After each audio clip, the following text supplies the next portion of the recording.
Welcome to The Grant, the EU funding podcast. Welcome to The Grant, the EU funding podcast. One and only until now. This is another episode in my advisory board segment. And today, this means the advisory board segment means that I have a guest on board from my advisory board. So first, without any further ado, Jonas, welcome. Thank you very much, Niels. Maybe I should start out by introducing myself. Please do. So my name is Jonas Hansen. I'm Danish national, like Niels. So I've been working with funding and EU programs for a decade now, which means all of my professional career so far. I started out at the IT University of Copenhagen, both managing grants and applying for them, and I quickly moved into the so-called EU team, helping research groups applying for EU applications. So that's basically where I cut my teeth. Before that, during my education, I had an internship in Brussels at the South Danish EU office, where I met you, Niels, when you worked down there. And since then, I've been working with an EU office in Brussels, the North Denmark EU office myself, and I've been working at a tech startup within artificial intelligence, where I was a business developer, and also in charge of external funding, soft funding, as SMEs call it, meaning grants and especially EU grants, where we did apply and win a couple of grants. Presently, I work at the Danish national ICT cluster called Digital Lead. We cover the whole country, and we assist in a classical business cluster structure. We assist local Danish IT companies in innovation development, scale up, access to markets, etc., etc., etc. And in this organization, I'm the senior funding manager, which means I'm in charge of external financing of large projects, and I also am the team leader of our digital and green team, which coordinates all ICT activities that we do within the green transformation. It's a fantastic event. This is one of the reasons why I invited you on board. Well, we know each other, but we have a pretty similar trajectory, you and me, when it comes to this. We've been long in the game. We've been sitting on different different sides of the table, in different kinds of setups and organizational types and so on, and we have been both working with this in a more relaxed way as a coach or facilitator, and more rough in sitting down and doing the rough work in a rough setup with preparing proposals. So we know a lot of this world, you and me, which means that for me you were one of the first one I thought about when I was supposed to build up this group for this podcast initiative, because the idea is, of course, with the advisory board, you cannot know everything yourself when you do. Of course. Within this area, it's a parallel world. People outside this world, they don't have an idea of how complex it is. It's a parallel world to the real world, with so many layers and areas and indeed focuses that you cannot know everything. It's subject, it's legal, it's how to write proposals, it's such a complex world that even though, like you and me, we've been working with different things in different ways, you and me still have blind angles or shadow sides where we are less knowledgeable and would need support. So true. This is it. This is why you're on board here, and I invited you in because you have so much knowledge. And actually, I think my honest point of view is that you are probably a much better proposal developer than me, because you've been doing it much more than me. You have been sitting with a university also, which is quite rough. And you've been sitting with an SME. I have not been sitting with an SME. I've been sitting with a consultancy company. That's rough. But sitting with an SME and fundraising through competitive funds like this is rough. So I think you've been doing it more than me. So there's definitely some things that I can draw on in this initiative about your knowledge about these things. So that's that. So just for everybody to just a few words about the advisory board initiative. So I have the podcast initiative is about EU funding for research, development, and innovation projects, and that's quite broad. And I've started with the timeline series to start somewhere, where I go through the step by step what you need to be aware of when you prepare a proposal for research and innovation funding from the Commission. But the universe needs to be much broader than this. So I'm building up a universe now conceptually with different areas, with university focus, with facilitator focus, with consultancy focus, with and then I have the advisory board. So the advisory board, the function that you guys have, you will be my so what do you say, my support that I can draw on a regular basis, where I will drag you in and we will have a talk about things that I focus on in the different segments that I have, where I will drag you in, and then we will reflect on my solo episodes, or reflect on areas that I have not been aware of myself, or where we dig in and talk about in more detail about things. Very cool. Yeah, so that's the idea, and it's good. You will know some of the people that I have invited. I'm not going to release them here yet, but you will be happy with some of them. So we'll see. Sounds exciting. You will. Yeah. And I also have the idea that we should have a panel session where we have the whole advisory board on episodes once in a while, maybe once every 3 or 4 months, where we sit all of us together and and have episodes like this. But it's still cracking it in my head with these things. But definitely I will make something out of this, that we are a group, that we get together once in a while virtually when for this. So it's just a little bit open the window into my head of what I'm thinking about this. Because you can do a lot of things with a concept like this. Project concept. So that's the idea. Before we step into the details, I always run through the bullets that I have jotted down. So the main area that we will discuss today is the SMEs versus Horizon Europe. Yeah. So this is what the introduction, more or less. Then we will have a sort of short sum up. So on the SME issue. Then we will go through Horizon Europe Pillar 2. So why it's important for SMEs, why SMEs are important for that. And then we will have a talk about the attitude from SMEs towards EU funding and the hesitation. Then we will have a talk about how to getting attention and interest from SMEs on doing these things, digging themselves into proposals and projects. And finally, we will have a talk about the added value that they have to Horizon proposals and projects. Maybe some of these things have an overlap. We'll see. But this is the setup. So let's just get right at it.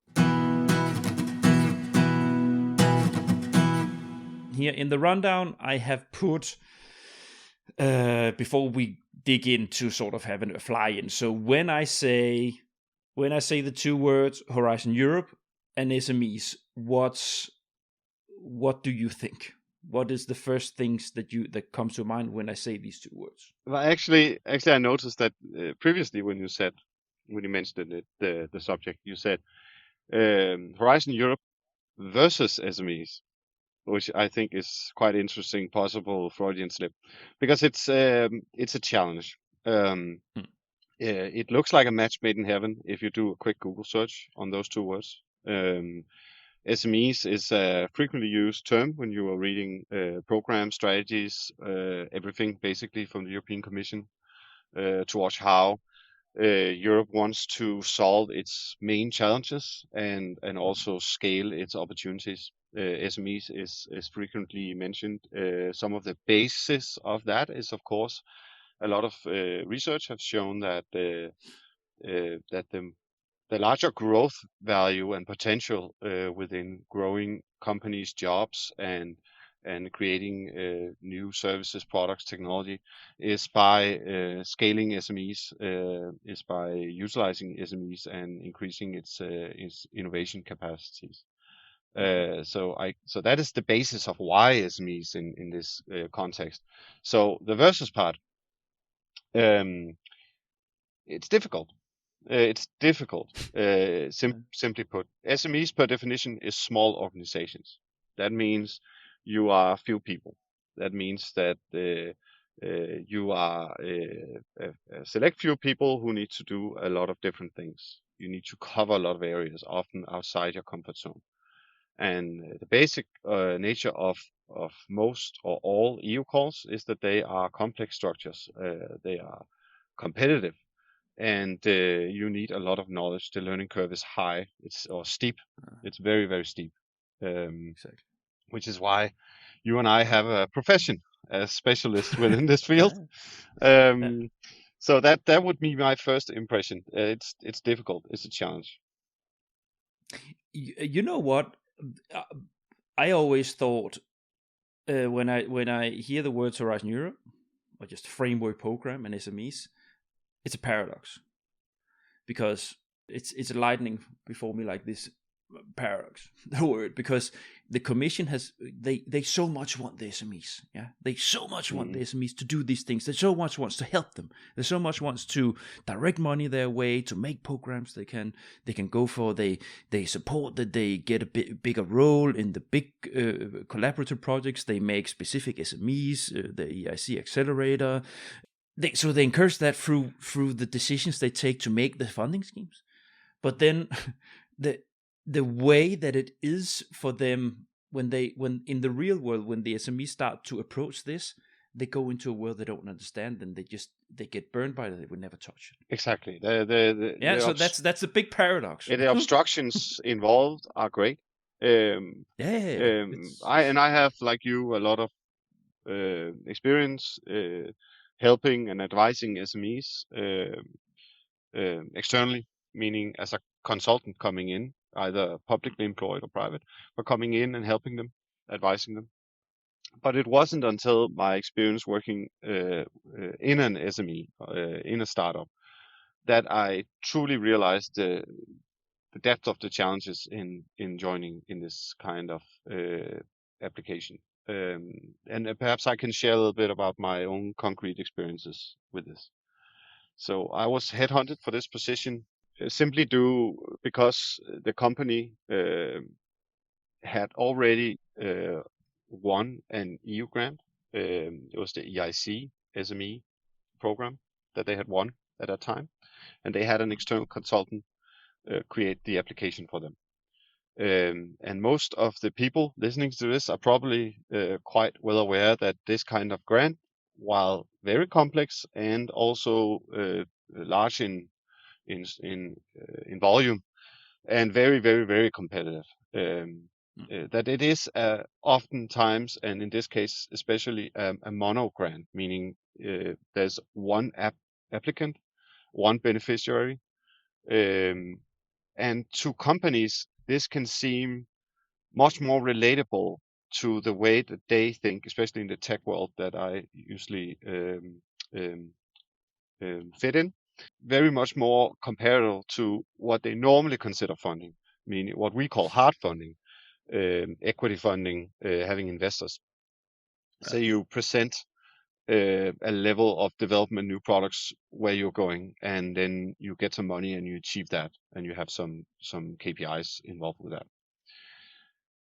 And if you have an external consultant on it, that means that a lot of different areas is checked off for you. The consultant will do a lot of different things for you. You might not be learning so much from this process. But the CEO of this company had spotted that there might be more benefits for them, and also were attracted to the amount of money involved. The SME EIC program is quite a lot of money, and in this case, I believe it was slightly above 2 million euros for the company. So That's a lot That for that a. is a lot. And we had a good long talk because for me it was very important to explain the complexities if you want to further involve yourself in these kinds of grants, what it entailed and what it would entail for me as an employee in his organization, basically what I would be spending a lot of time on. And that sounded nice to him, so I started the job, and then I actually found out that I actually had to do all of this talk again, but in detail, within the organization, in the different levels of the organization, but also to the very top of the organization, to the board of directors, which I hadn't expected. And this is part of why the learning experience for me being in a tech startup and working with this is so valuable, and I use it every day basically. And it's everything from the larger points of what do you want to achieve, and also what is important to the organization, and down into what does it actually mean engaging in these collaborative approaches, and what are the pain points. Just yesterday in a meeting, I was basically sharing a part of my experiences in this regard, to explain how we should think and how we should expect SMEs to handle being brought into a consortium. Especially if you are asking two different companies within SMEs within the same field to join, they might not exactly start whistling the same tune and skip hand in hand into the consortium and just divide the tasks between them. They might see themselves as deadly competitors, or organizations that you don't want to share tech with. That there you have a big task in the proposal phase, when you have the dialogue starting between them, of course. Exactly, and that takes experience to make sure that it does. You have to know that this problem might occur, and that is not something that they might want to discuss in an open forum. No, and you need to have, and that's where you and me come into the picture. But that's what for the SMEs. If you are an SME sitting out there, or if you're one helping SMEs on a regular basis, if you're not very experienced with this, it's extremely important that you make sure to ask all the tricky questions in the proposal phase. That you make sure that you also the ones that you might shy away from, or that your stakeholder or client shies away from. You need to put it on the desk. So you cannot just say we don't want to talk about. You have to talk about it, exactly, because they might. It's not just a matter of IPR. Who gets what on the other side. It's also a matter of collaborative spirit when you prepare the proposal and when you do the project. Exactly. If you sit with crossed arms and are a little bit hard to get, so to say, both, or all of them sitting a little bit watching each other like this, it's not going to be a good proposal. So you're probably not going to win it. But if you win it, then the chance that it's going to be a good project, you get off at a bad start, because it's gonna spell problems right away the second that you step into the tasks that you have to carry out in the work packages, where you have to exchange information, you are reliant on each other to prepare specific, what do I know, is it part of a technology, but we want to keep this, you're not supposed to know about this, and so all these things happens if you don't in the proposal phase. And if you as an SME are not aware of the fact that you need to take the tough talks in the beginning. You are very right, because basically people like you and me who develop a lot of projects constantly, we know there's a low success rate. That means we think a lot about what we get out of value out of the application process itself, and are both experienced in how to explain that and how to make sure you get that value out of that process. But we also know that this is just a preface to a very long relationship within the project that is contractually obligated. So in my experience with the company, engaging and writing on several projects with a partner circle, a consortium with plus 15 organizations involved. This outset of having 2 or 3 partners with a very, very high level of conflict involved already in the application phase, that is a big warning sign and a potential disaster later on. Because if everything goes as everybody wants, then you're going to be sitting in a project contractually bound for a number of years, where this potential problem with cooperation is just only going to get larger. Yeah, and you might have, if you have a weak coordinator that doesn't address it or hasn't got the capacity, human skill capacity, or project lead capacity, project management capacity to shut things down and to make them collaborate, then you're in for a bad atmosphere there. That's yeah. Now, what I want to drag some things out of you. You mentioned the project that you had been awarded in the health tech company that you worked in. Yes. Was that an EIC? Yes, it was. Because that's so. Let's just have a little bit of talk about that, because what I have done in my timeline series, I have focused on the large collaborative projects under Pillar 2. Mm-hmm. So that's that. But I just want to take a short detour around the EIC Accelerator and what happened when you had to carry that out. How did it roll, the project? What challenges did you run into, and what sort of if you can also have some advice in relation to the EIC? So basically, I got what I expected from that grant. Just short, Jonas, because I think I might later in my build-up things, I will have focus on the EIC specifically and dig into that, because that's a specific is. But I just want to to give a little bit of a feeling to the SMEs and to the ones that helps them, what it is to be in there. Yeah. So basically, for me, I of course entered after the said company had won this grant.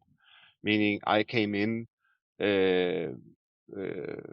midway or 2/3 of the way into a 1.5 year long project, EIC project, mono partner project.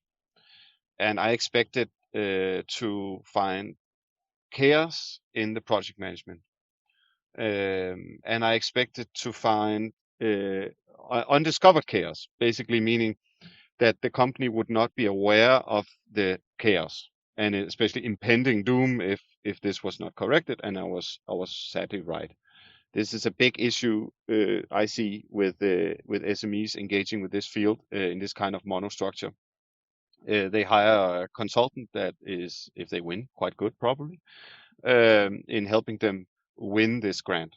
But in their mind, it is like an investment. And they are used to investment from investors who will keep close track on their progress and constantly give input, feedback, critique to how they are achieving their goals. In this kind of project, you don't have that. You have some reportings, but oftentimes they will lie at the end of the project. So and a lack of understanding that you have signed a contract and you're getting a portion of money, but you're going to be accounting all this at the end. And if you're not very, very precise in both how you register all your spendings, your costs, and that they are indeed eligible, you actually stand a very, very large risk of losing a big portion of this investment. This is not just money in the bank. This has been loaned to you until you can actually prove that your costs are eligible and been registered and accounted in the right way. So this was something that I instantly started clearing up. And through this project, developed a whole team around myself, picking people from different teams where I needed their competencies for this task. And that also became my project developing group as well, after I started getting them in line and explaining what we had to do and what the whole purpose of it, basically changing the nature of the whole thing. So you synergized what? So you had the funded project, then you used that to spin off into other things you would be. Yes, indeed, because the biggest hurdle and the first hurdle is simply culture and buzzwords. So in every different sector, as everybody listening to this probably knows, you have a specific series of understanding of terms, how they're used, how they're interacted with, and what everything means. And a lot of this is unwritten rules and understanding, basically culture. The EU culture and terms is its very, very own thing. It's very specific, and it lies quite far away from the ICT/tech world, even though a lot of the same buzzwords are used in an European term or EU funding terms are used in a different way, basically. So so there's a lot of misunderstanding, and I had to explain this and how it worked to this bunch of people, and once they understood that and could act from it on this grant, I utilized the same people to start working on new grants because I already taught them. So this is good. This is good advice. So this is a good point. So for SMEs or people supporting SMEs with accessing funding, or especially EIC, there, to make sure that, so if not done this before, to have someone hired either internally organization or paying a consultant to make sure that there's a translation. Exactly. And that the company, the key people in the company attached is taken by the hand to make sure that they understand and translate it to their world, what the commission, how the funding setup, reporting, project run, work package, so on, how all this world is interrelated to what they actually do in the company. Exactly. What does dissemination mean, right? All these different terms that you and I know, and people who are within this funding world know what the level of what you have to achieve and the range. And this would be described by an external consultant very well in an application, so that the people evaluating it will understand it. But if the company does not understand it, then they're not going to be performing. They might believe themselves that they are performing well, and in a company like that, usually what the main thing of measuring success is business. You get more business, things are going well, then everybody is going to be clapping their hands and everything is going to be going well. This might not be so in a grant. You'll have to perform in different metrics, and to do that you have to understand what those metrics are and what they actually mean. So what I saw, sadly, and what I expected to see was an external consultant that had prepared the company very, very poorly to what came after that they had signed the grant agreement and actually initiated the project, both from an administrative point of view, a financial point of view, but also and very importantly from the contents, the work itself, how you meet your deliverables, how you meet your milestones, how you cover these different aspects, and how you constantly work on the project. This was neglected quite heavily, which also made the final reporting very, very difficult, because we had a translation task. We had a lot of colleagues that were panicked. We haven't done this. We haven't done this. We haven't done this. You're showing us this now. We haven't done any of that. And I was like, you actually have done all of these things. I can show you. This actually means what we do here. This is actually from this tech team. This is from the UX team. Here we have from our marketing team. They are conducting these tasks. This is basically what we need to explain. Yeah, and you see, the problem is if you don't. So if you take you out of that equation, if we say a company does this, they somehow they put they hire a private consultancy company to write the proposal for them, and then nothing else. Yeah, so they say this is, then they collaborate, maybe of course on that proposal, and then they get it, and then they say, then we do this ourselves. Then they are not going to do it again. Exactly. because they will run into all these and go, what's this? And they will sit and pull the hair out of their head every time they have to do a reporting, or have to make sure everything is in order when they follow the project and so on. Simply because the translation issue of a commercial project into a funded project, it's just a matter of translation, because it's the same things. Some things are a little different, but it may be the frequency of reporting, I don't know. But it's simply just, you don't do a commercial project just like this. You also have to plan it. You also have to make sure that the money is right, that you follow the plan you set out for duration and so on. So that's extremely very important advice. Good, thanks. I think let's get back from the detour and back into the pillar 2. So if we just shortly, so this element of why SMEs are important. So if I just, so the outline is, of course, that from the Commission's point of view, you have all the cocktail speeches, right? So the SMEs, they constitute 98% of numbers of businesses, so to say. They are the driving force of our economy, yada yada yada.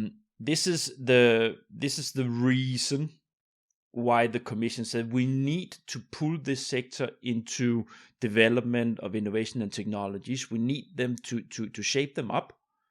And help them with the overall European goal of becoming world global leaders within core technology areas. We need the SMEs on board. We need them to both generate ideas, but also to take color from the large industries and from the knowledge environments. So that's that. If you cannot just have big industries and research environments, the SMEs, they are the beating heart of the economy. So that's why, yeah. I agree. I completely agree. If concrete example for my present job in Denmark right now, we have a couple of large strengths that we're promoting in the rest of the world. One of them is, of course, energy, renewable energy, and that whole sector. And in Denmark, we basically want to scale it even higher, and we want to continue this path of continuous development and being in the front of developing new tech and being the go-to country from other countries wanting to be engaged with renewable energy. We want to constantly develop new solutions and products for this. And to achieve this, digitalization has been presented as one of the key enabling factors in actually scaling and further developing this area. Enter Digital Lead, the Danish national ICT cluster. So we have approximately 500 paying company members within the ICT sector, and a lot of these have either intentionally or unintentionally been developing tech that can facilitate new development within the green transformation and the energy sector. So basically, we'll have a number of companies who are involved and are targeting this sector with their digital products or services. And we'll also have a number of companies with tech that can be converted to this use who are not aware that or have not reached that point yet where they are marketing products for this sector. So we are looking for both of these groups, of course, and facilitate them into a cooperation with our sister business cluster, the Energy Cluster Denmark, through numerous different formal relationship and partnerships we have with them. A lot of these are European. Among others, I can say we are engaged right now in developing applications for the European Digital Innovation Hubs, where green energy is a big field of that. So that's a lot of the work we're doing right now. And so actually, I think the core issue here is that you are that facilitator, because a lot of your members are SMEs, and it is your role to be the connector between the industry / SMEs and the knowledge environments, and using funding schemes as one of the tools Exactly. to enable them, right? Yeah. So here you are the one that you have a lot of you have a big role within your area, ICT, in the Danish sector, in exactly what we're talking about here. Exactly. In translating things, making sure that they are comfortable in what you do, because you bring them in, you know your members. It's a lot of members to know, and I know you haven't been there that long, but you get there, right? So you get more and more knowledge of the sector. Yeah, and I have Of the smart people SMEs, around me in my team who know them. Exactly, and so you are the ones that do exactly what we just talked about with the EIC Accelerator, but it goes the same for maybe even more with the big collaborative projects, because there they get lost. Exactly, they get completely lost. Yeah, so if we paint it in broad strokes, I would say that the role in the energy sector for our sister cluster is finding the larger companies that have potential of further digitalization, or Siemens, some of these big guys, or they have in the problems that they classroom. want to get solved. We need to find the companies that would like to give it a crack, of course, but also prepare both entities of how each other thinks, and that's very different. In the ICT world, there's been developing a special culture of business development through the last 20-15 years. It's heavily influenced by the US, Silicon Valley, this way of thinking about funding and thinking about growing your business, which is very, very, very different from more traditional sectors like the energy sector, or the defense sector, indeed. So there's a lot to translate here, both in terms of translating the way and nomenclature that you find in the EU system, but also translating between the two sectors. They are not used to working together like this. And There's another translation task. yeah, it is. It is. Yeah. No, Yes. but it's exactly because that's also why it's so complex. This is Mhm. why one of the reasons why I have this podcast. There's so many things to talk about, because exactly for people to understand, that helps to give help to people that do these things, but also for the companies themselves. But what if we zoom a little bit, just slowly wrap this up? So actually, but what it's a good example of why the SMEs are so important for both the European Commission, but also in the real world when you do these things, because they are essential to the societal challenges that you want to address. Exactly. Yeah, so you have the big companies, they know they have big strategies, right? You have Siemens Wind Power, you have Ørsted, you have all these companies that they're just bong, bong, bong, but they cannot live without the SMEs when they need to do some of the things they have to do now with hydrogen, power to X, sustainability, connection between the sectors, you know, like integrated energy systems and so on. They know a lot internally, but all the knowledgeable and in your sector ICT companies that sit and develop strong software and sensors and ways to do things, you know, like how to cleverly do things, they are reliant on it. And that's what you can do in these in these big collaborative projects. They get together and solve a task together. So this is why they're important. Yeah. Exactly. And we do this in many different levels. So we do it in these big collaborative projects, but we also do it more informally in network groups, etc. Basically, my chief goal is to get these two types of organizations to talk and do business together. And of course, that's for some it's easier than for others.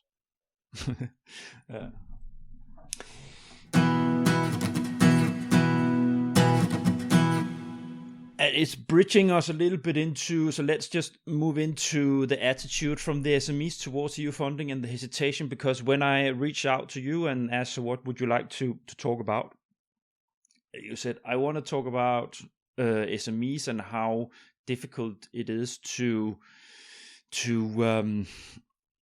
get them aware of the importance doing EU funded projects, and to incorporate them in a successful way. Exactly. But maybe you put the words on it yourself. Yeah, so what I basically mean here is to make the SMEs aware of all the treasure that's involved in doing this kind of project. And uh, and treasure is a funny word to use here, because what Yeah. I see and my experience is that the money part is what SMEs look at first, and I understand that. That's what makes their world tick. Yeah. But it's by far, to me, the most valuable thing that they get out of being involved in a project, or indeed an application, because I actually think the application is the most important thing, and that's what I ended up having to argue in front of the management of the company I was employed in. And these arguments they presented to the board and convinced them for this sort of to spend this amount of resources and time in developing these things in a small startup with approximately between 40 and 50 employees, uh, rapidly scaling up into new markets. So that means we are very, very, very busy. And I was basically saying, I need 4 or 5 people, and I need some of our best. I need people from our technical teams. I need people from our business development teams. I need business analysts as well. And people from our SME and marketing teams. I need a little bit of every team, basically. And I need them to work a lot with me. I need to educate them in how all this works. And I'm also going to be needing a lot of resources if we actually win. This is a big ask in a company like this. There's a lot of people. It's a lot of time. But to get to the point of all of this, there is a ton of positives you can get out of participating in this kind of grant. And I'm not talking about EIC mono partner grants. I'm talking about the big Pillar 2 societal challenges grants, the big projects even. And we ended up really aiming for the deep end, the very, very big, large, complex grants. Cool. I started out looking for interesting fields, of course. The company I was working in was dealing with artificial intelligence within the life science sector. There's a lot of potential grants that cover this area, and I found some. And then I started looking through the company's network. Started talking to main people around the company, the CTO, the CFO, which kind of background they had, or who they considered their close compatriots, companies they trusted, researchers they worked with. And I was quite fortunate in that this company was heavily involved in research and collaboration with local researchers from local university of both the Danish Technical University and also the University of Copenhagen. Because you need that kind of research aspect. You need that to reach that level of excellence. Even though I was employed in a company that could rival a lot of these top world-leading research group in research competencies, you also need the classical academia for this. Just in the way they work, and their focus is different. It's more holistic. So I'm talking a lot, but it is a complex field. No. So we have. Like what I realize here is that we talk about the added value, but that's good. So it's good to start with the good things. So and how you work with it. So because this is when you dig in when you do something like this is in an SME, a person like you, performing that role when you step into a pillar, a big collaborative project, it's of immeasurable value. It is. For the company to get the best out of it, because that's what you actually, what you did was that you made them get the best out of both the EIC that they work with, but you also knew due to your previous jobs how to start screening for funding, how to screen for the right partners, how to screen for the flagships to get you engaged in exactly the right place. And this is a very good example of the value of a person like you in an SME when you want to do these things, because if you have someone who can do this, or if you're so lucky to be a Danish organization that can use the Danish free resources for Yeah, these things. But if you're a European organization, if you have a person, you probably need to have a person yourself involved internally in the organization. But my point is that if you have that person, then there's a whole world that opens up, and suddenly it's not so complicated anymore. exactly. And basically, before we talked a lot about the challenges for companies, and I think that the gains both outweigh the challenges if you handle them right, but they also alleviate the challenges. And by that I mean the level, the amount of gains you get out of this collaboration, even just applying for a grant, even just to work towards that. And that's what I'm going to be focusing on now. So basically, in short, I have three major groups of gains I see for an SME in being a part of these large grants, and that's basically what I use to both convince our board, our management, of why we had to do this, but also how we actually work with it. The first one is the planning. So an EU application is a very complex piece of planning.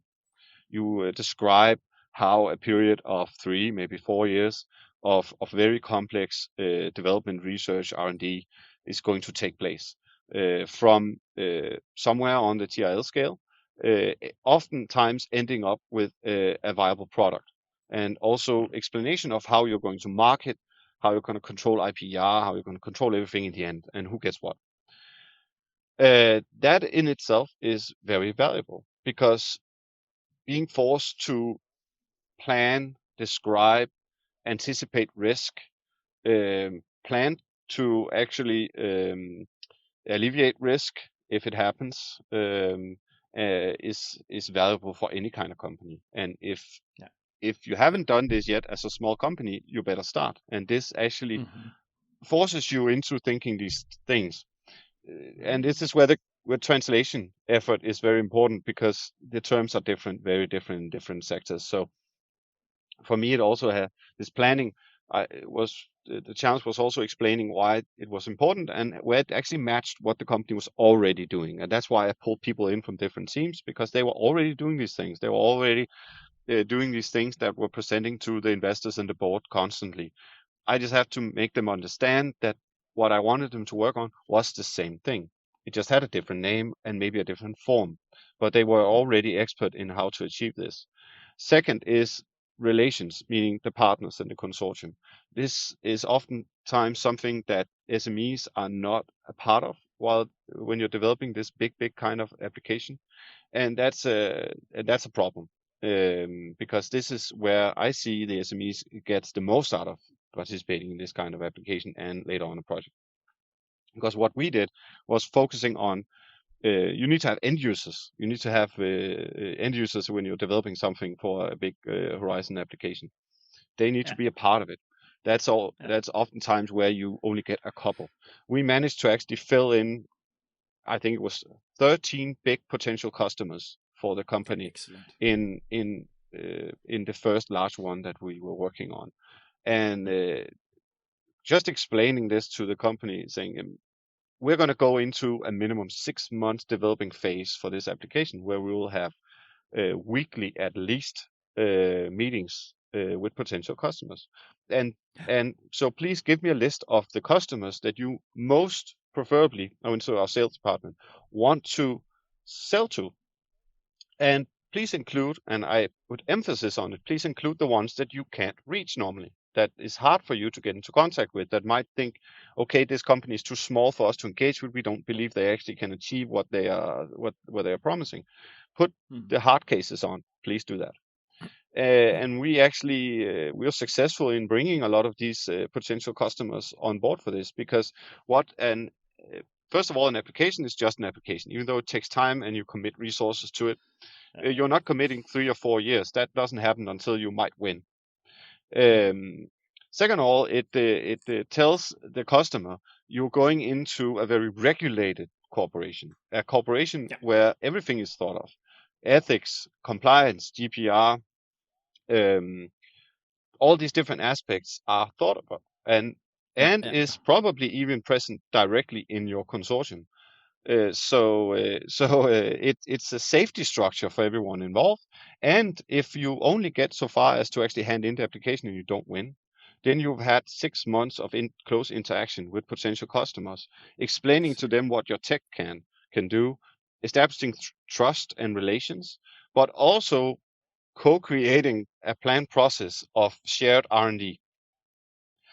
Meaning, after each application process, if we didn't win, I would be going to my sales and business development units and saying, guys, I've been telling you that we've been working on this constantly. Sadly, we didn't win, and everybody's bummed. Oh, you wasted a lot of time, Jonas. Like, actually not. No, I have a lot of knowledge about these people. They trust me now. Well-placed trust, I have to say. Quite decent company. And we have plans on how to develop something together. So here's a list of names.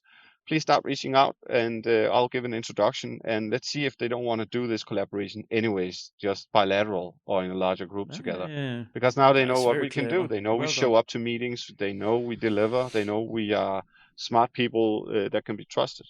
And this is, I think, you just can't, this kind of value, you just can't put a price on it. You can go to trade fairs, you can join different kinds of clubs or clusters, as I work for now, but getting this kind of FaceTime and meeting time and deep dives into how you can cooperate through at least 6-month process is just unheard of anywhere else. It's very clever way of twisting it. And if you're smart with your consortium, you can include regulators in the field. You can include standardization agents. You can include even sometimes competitors. If you want to make some kind of competition out of different things you want to develop, and of course the knowledge partners you want for your product. Everybody's taken care of. So that's I think that is, and of course, hopefully you get a product out of it. You get a service or product that you can use, and that everybody around you in this kind of sector is aware of now. You also are forced into taking into consideration some aspects of your product and your development that you might not have thought of before, or that you as an SME has under prioritized and pushed to the end of the cycle. That could be ethics, especially within artificial intelligence. It can be future upcoming legislation that you weren't aware of before. All of these aspects that might be a major stumbling block for your company on its R&D journey later on, that you hadn't been aware of, that's suddenly cutting you off from a lot of important business, letting your competitors actually maybe even overtake you because they're already aware of this, especially larger companies. In this kind of process, this kind of product or project, you are forced to take this into consideration because that's a part of creating an application for Horizon Europe. Yeah, and what happens in this case if you're clever? The SMEs that invest in this part, like Corte did, and I also know a handful of other SMEs that are focusing on. Then it spins off. You were invited by a strong consortium next time, so the work is less. The investment you have to make to get into the right consortium is suddenly they will contact you, and the money that you start to earn on the commercial relationships you get out of what you just mentioned, like big collaboration partners, the commercial value starts to if you zoom out on your budget as a company, you say, but this is money that we actually earned as a result of this, so let's take some of that and fire back into the proposal project business here. So maybe we have 2 people in that group now, or 3 people, to continue building up this approach. Exactly, so and I can say this might sound a bit bragging, but during my time at the company, we outperformed. We basically outperformed the whole sales division in bringing in revenue for our products and development through the grants, and that's of course upfront monetary value of bringing in investment in your development. But we also outperformed the sales division in new contacts, talking to potential new clients. You heard it first here in the EU funding podcast.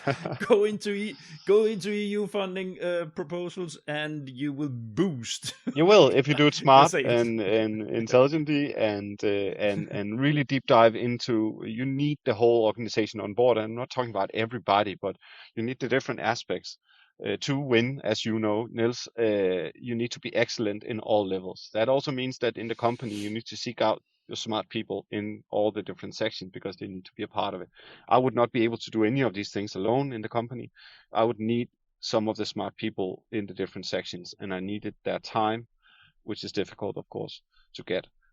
But I needed that, otherwise I wouldn't get far. And you also need that in your interaction with the consortium, and as you're developing the project, and also as you're actually doing the grant. Because I like to joke about how I know most things 5%. And it's not far from the truth. I have quite a broad range of knowledge within the ICT field now, and especially the funding field and development.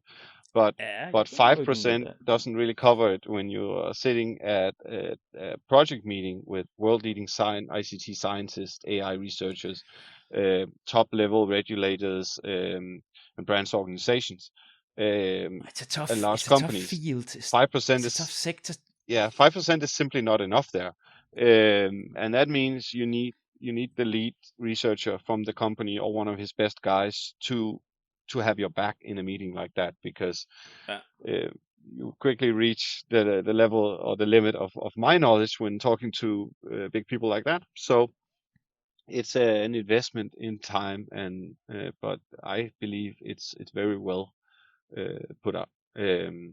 And it's also, you need to show yourself as somebody who will actually meet commitments, show up to meetings, meet the deliverables, be a diplomatic person who can actually cooperate with people. That's very, very important. We're talking about many different cultures, not just branch like sectors, but also cultures, national cultures. Very different people in how they interact, in how they understand signals, and just proper behavior, which is made even more complicated with the different kinds of lockdowns we have experienced the last couple of years, putting a larger focus onto online meetings, basically making this a bigger obstruction that people might think. A meeting can seem pleasant, but people can take very different things out of a meeting afterwards, and you might not see the potential build-up of antagonism between partners until it's a problem. So I think it requires the experience come into place. I've been the last 2 years. I've been maybe building 8 or 9 large collaborative proposals. Well, but also with challenges. But I'm not sure those challenges would have been less just because we would have met physically. So it's a matter of people skills, and and trying to pick it up at an early stage if you see that conflict is rising, or you might see that there's a chemistry that's a little edgy in the group.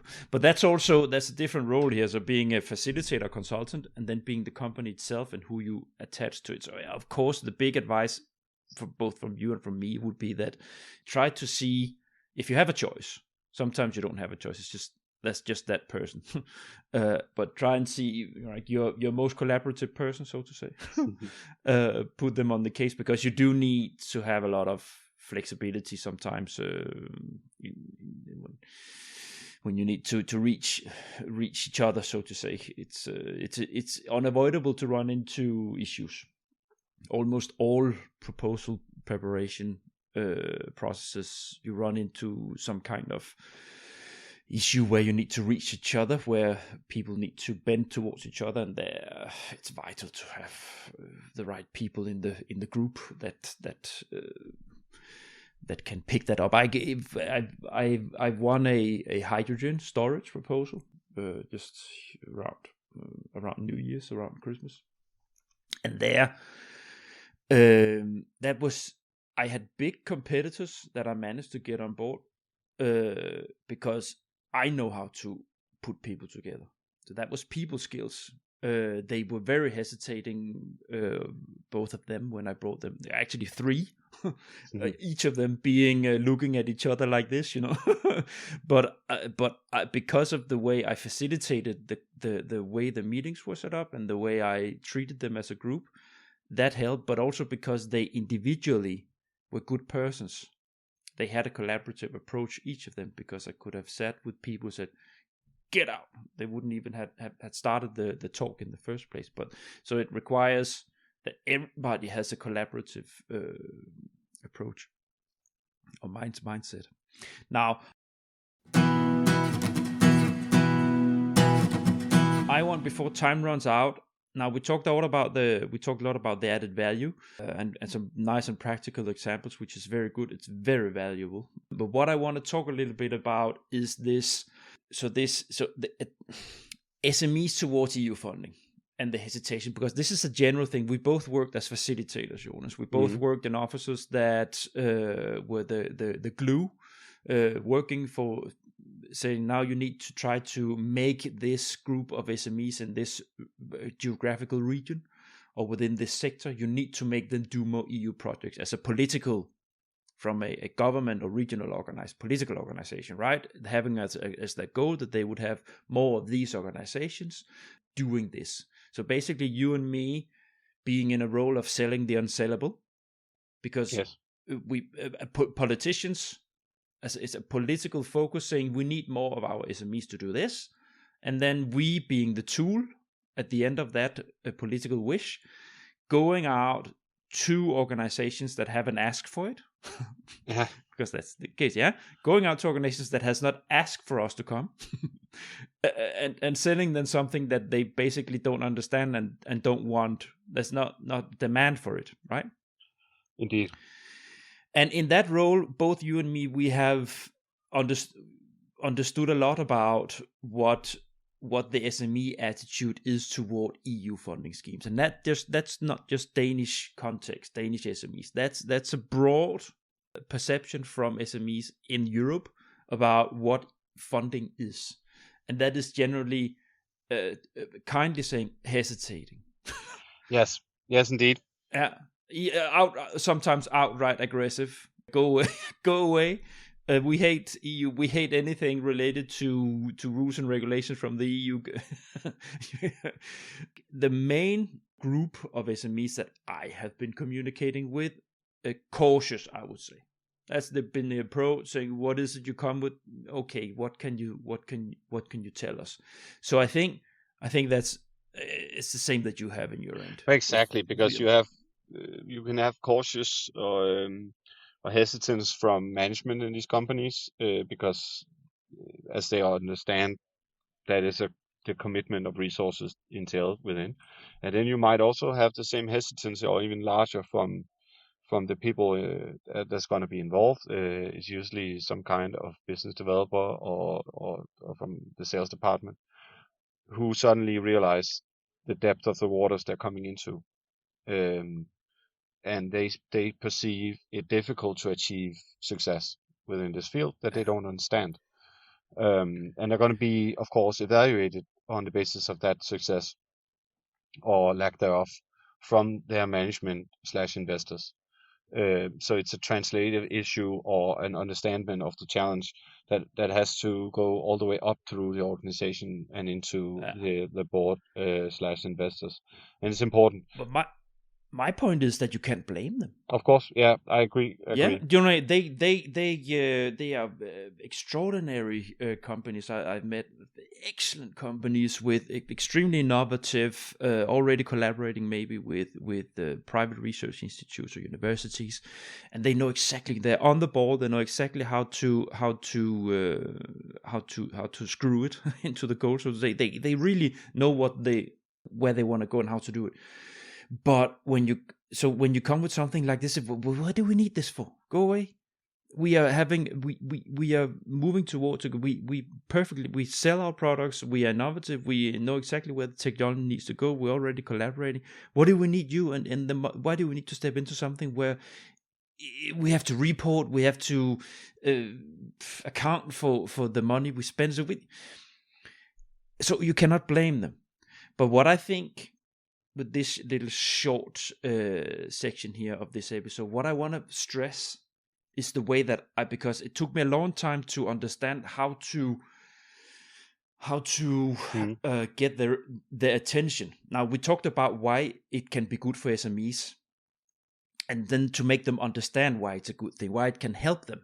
So that's the point, right? Yeah. We don't want them to do this if it's not good for them. So I have stepped a lot away of many companies in my career to say, look, this is not for you. Don't do this. You're fine. You don't do this.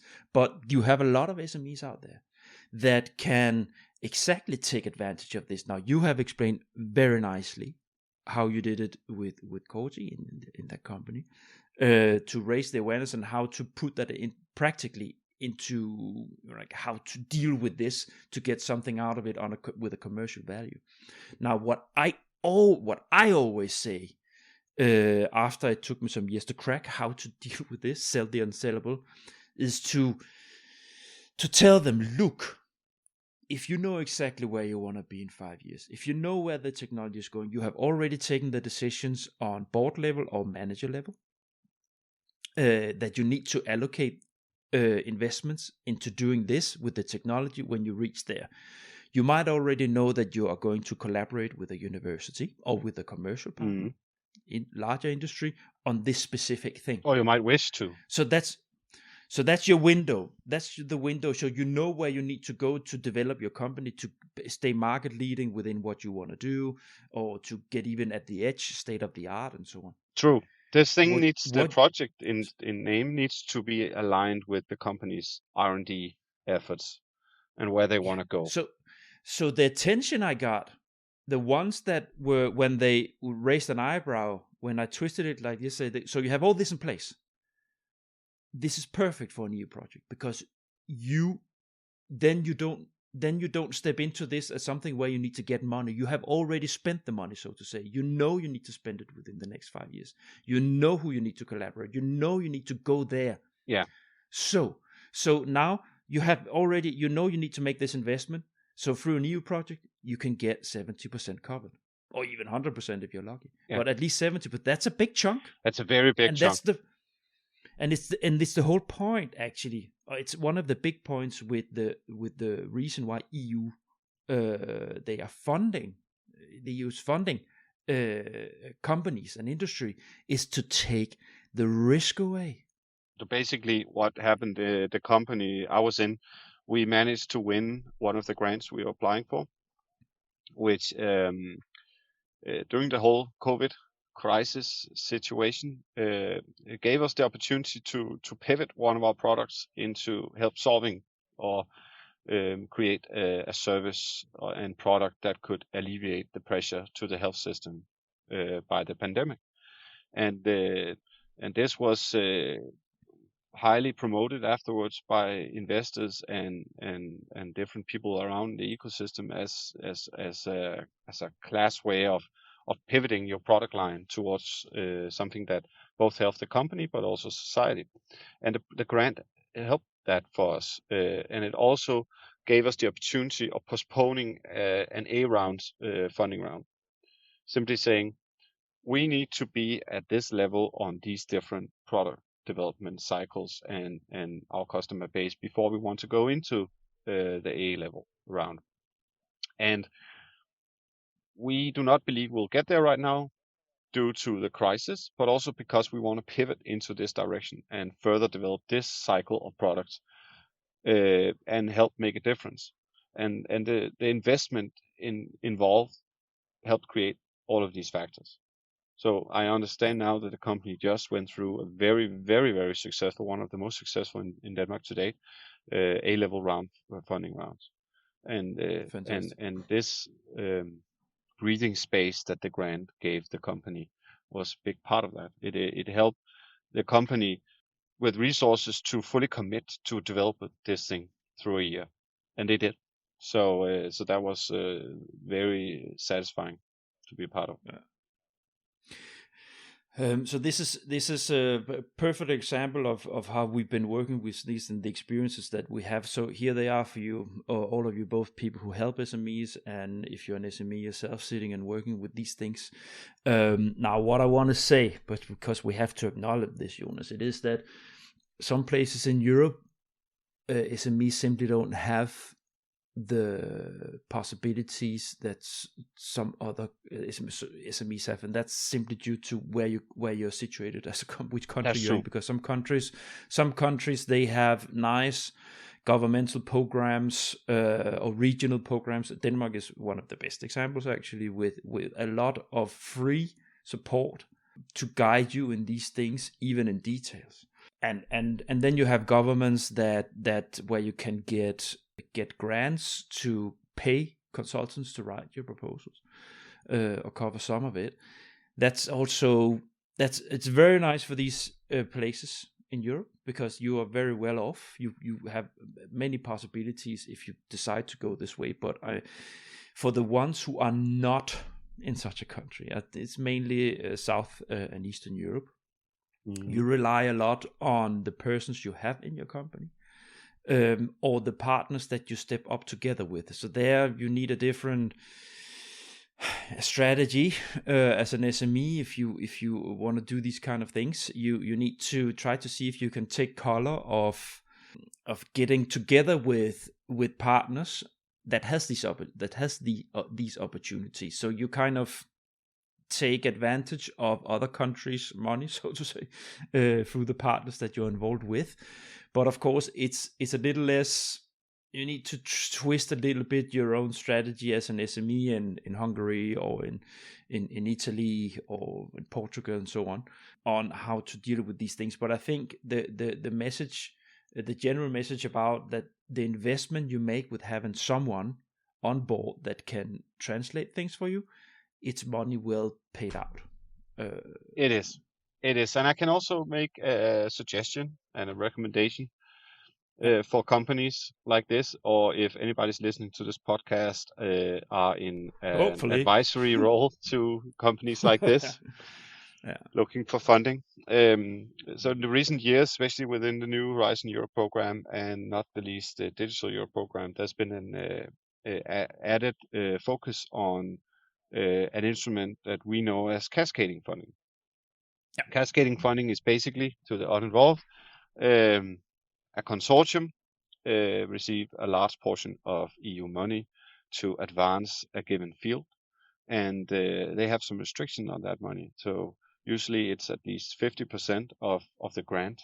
It might even be 75%. I've seen in some cases need to go directly to SMEs, and that means that the consortium creates a mini fund basically and make their own calls in specific fields. And these projects are usually quite simple. It's a lower amount of money than the large projects, of course, but there's a lot less red tape. There's a lot less involved, and you get to have an experience of working in an EU project in a smaller way, but you can actually achieve quite a lot through them. And as there's more and more of these projects are not usually as good as promoting these opportunities, I find, but they are there, the opportunities. You just need to try Googling a little bit, and you can find quite a lot of them. And we, Jonas, as an organization, are doing quite a lot of these projects as well. You know what I'm thinking?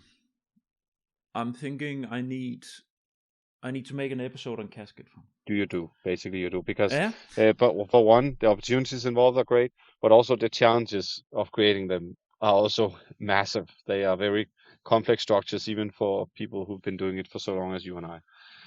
Do you know enough about the cascade funding to be my guest for that? I think so.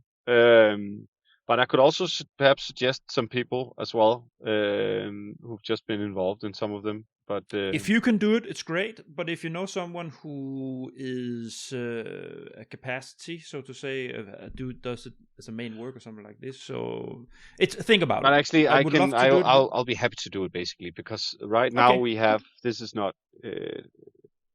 strictly EU money, or some of it used to be, but my organization right now is actually currently we have open calls, which in nature is cascading funding. We have some large structural grants from the Danish Business Authority and also the Danish Authority on Research and Science, where we hand out a large portion of these money into small grants for companies and researchers.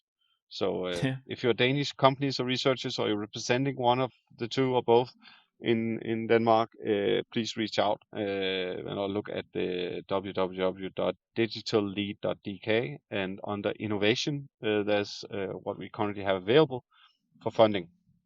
When is it? Because this podcast will be released as a batch when I launch it in April only. So if it's before April, then so one of the call opportunities has a running deadline, but a big catch that says that the project and all activities they needs to be done by the end of this year. So they'll of course be smaller as we progress forward. We have some deadlines on our other grant structure. One of them is April. There's going to be another one this year, but we're continuing with these kinds of activities also next year. So there'll be opportunities next year as well. And what you're doing, actually, what you're picking a little bit with the stick in is one of the things that I'm considering doing with my platform. So I'm building up my landing page now, where I have the podcast universe with the different segments. But I also have the thought of making a resource page where people can be linked to guided through to the different places. So sort of a you have many of these initiatives throughout Europe where you link to different things, but here, because I'm making a podcast on the whole system, so to say, it's natural to be able to refer people to it from my website. So I'm not doing it. I will put it into my website on the landing page, but being people that they can naturally listen to this, go to the landing page, find what we've been talking about, and then connect to where they can get more help. So I think I will do this together with a bunch of other stuff, build it up over time, just slowly putting brick on brick with more and more info for people, because this is actually a point of awareness now. One of my first advisory board member is Christian from Slovenia. And the Eastern Europe part, it's some of these areas, it's simply don't have the possibility. So it's good that you have these initiatives with cascade funding possibilities and so on, that gives and open up this world, making it easier for these, especially SME startups, to work with these things. No, that was the creation. I soon have to wrap this up because I have to pick up my daughter at school. But I think we covered it quite well. We didn't went step by step through but I think we covered it quite well what we need to cover, and there's room for more in the future. So I'm gonna pin you on the cascade funding, and it doesn't have to be right away, because it doesn't have to be right away. We can just plan that in a month's time or something like this. Just taking it easy, because I have a lot of recording anyways on my plate. Final, I always end the episode with the toughest challenge. The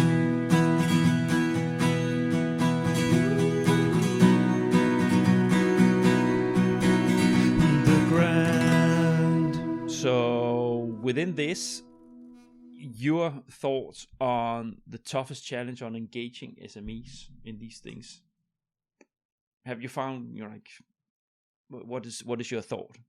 I think the toughest challenge is that you need to build a relationship with them to make them understand the opportunities here, which means you can't come out and talk to them for 15 minutes or during presentation and then expect them to see the benefits.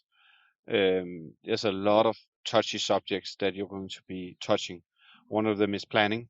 We've both been talking about an optimal situation where you can actually find something that aligns perfectly with their R&D wishes. But just taking the decision that what you have presently planned for your R&D path in the future is something that you're now going to set in stone due to a project. That is difficult for companies. They as small companies, they are usually quite agile and flexible, also in what they plan. Or they might be even too flexible. They might not have good planning, but this is something that you need. So that's of the many different challenges that you can achieve is also engaging them quickly. That is just a problem, and for that I suggest not jumping into the deep EU waters instantly. You need to have some kind of experience into the funding world or introduce them either through small cascade funding or a small local funding before, and then start building on the good habits already there. That's optimal, I think. But it's a big challenge, just getting them involved, basically. There's a lot of opportunities for companies.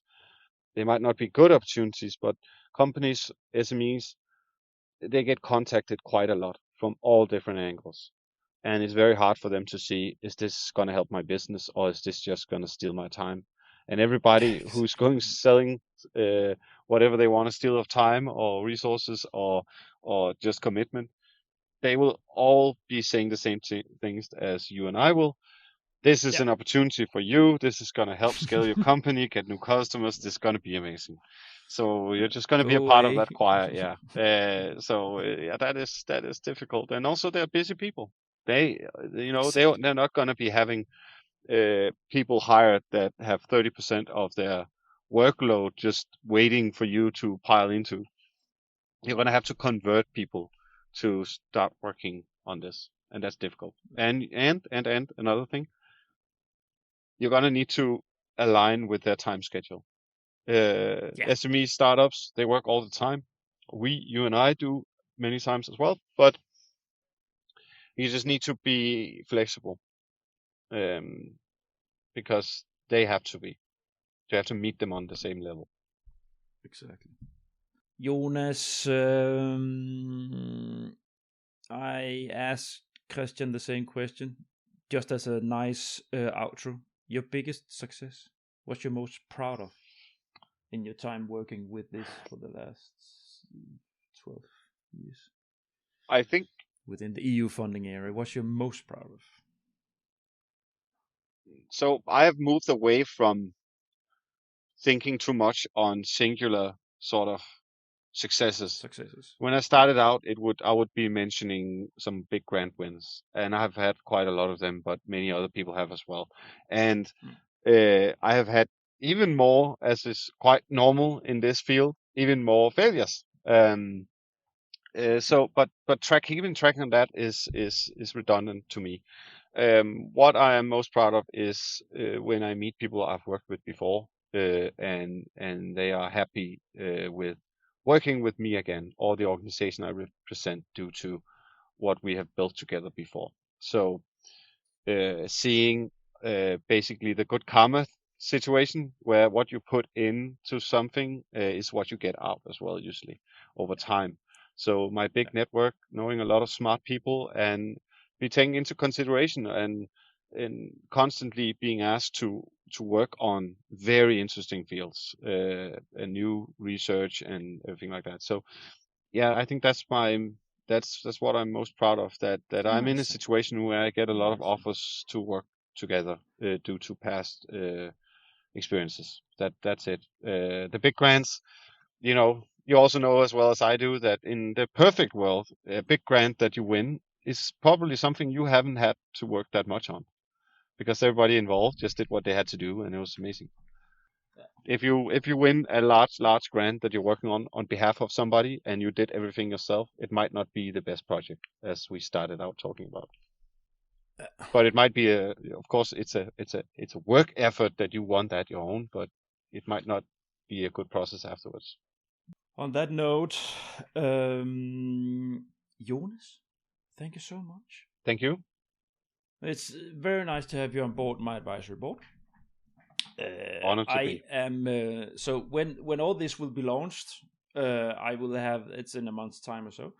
I will have a whole universe with lots of podcast episodes and the podcast universe and so on. So that's what you will all realize when this comes out. But I'm right now in the process of building the website, so it's very nice. It's coming nicely together. I have a logo and the landing page. It's all developing very nicely.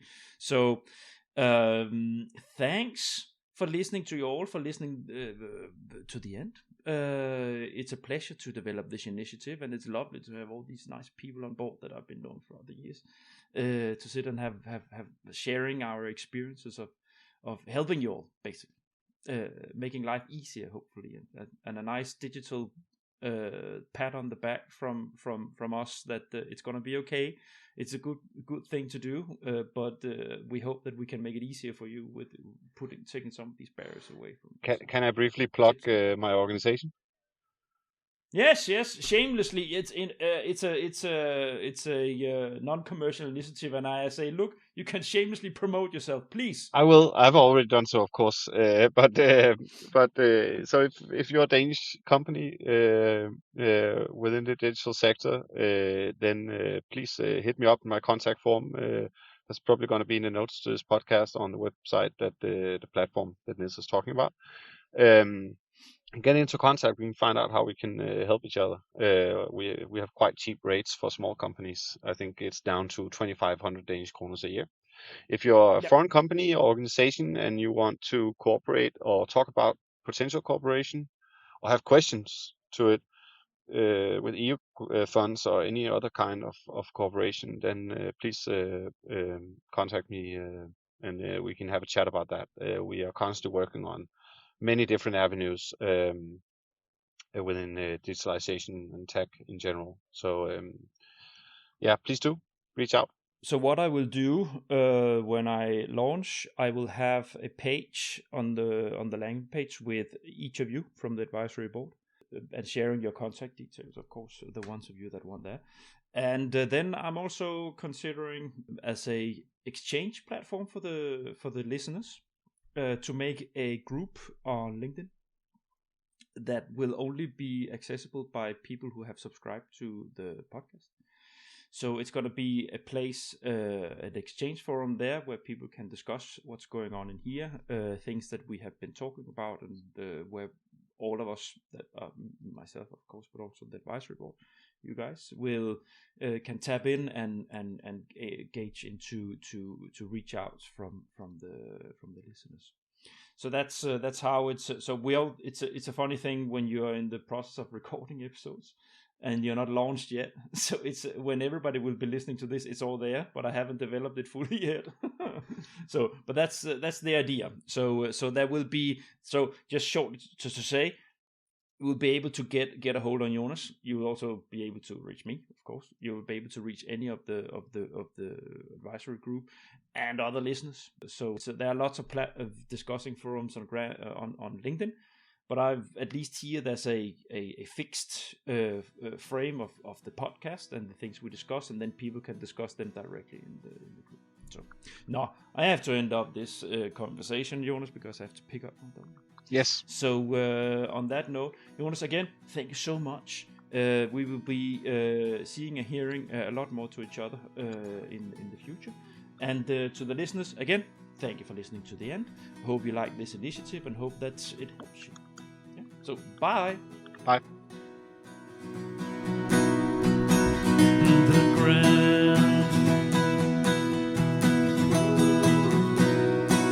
You have been listening to The Grand, the EU funding podcast.